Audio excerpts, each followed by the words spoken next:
রবিবার দিনকে চলে গেছিলাম দুজনে মিলে একদম ভোরবেলায় নৈহাটিতে। তো নৈহাটিতে গেছিলাম বড় মার টানে, বড় মা ডেকেছিল বলে তাই। তো অনেক দিন ধরেই ইচ্ছা করছিল যাব কিন্তু সময়ের অভাবে গিয়ে যাওয়া হয়ে উঠছিল না আর কি। তো রবিবার দিন সময় পেয়েছিলাম এবং একদম ঠিকই করে নিয়েছিলাম যাব।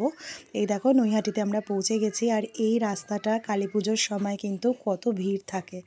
যাই হোক, তো মন্দিরে ভিড় মোটামুটি ছিল, কিন্তু আমাদের 10-15 মিনিটের মধ্যেই পুজো দেওয়া হয়ে গেছে। ওই যে ভিডিওগুলোতে দেখি যে 2 ঘন্টা 4 ঘন্টা টাইম লেগেছে, এই মায়ের কৃপায় কিন্তু আমাদের সেটা হয়নি। আমরা অনেকটা ভোরে বেরিয়েছিলাম, 4টে টার্গেট করেছিলাম, সেখান থেকে আমরা বেরিয়েছি 6টা নাগাদ। তো তোমরা যারা যেতে চাও একটু ভোর ভোর বেরিও, তাহলে কিন্তু খুব সুন্দরভাবে কিন্তু পুজো তোমরা দিতে পারবে।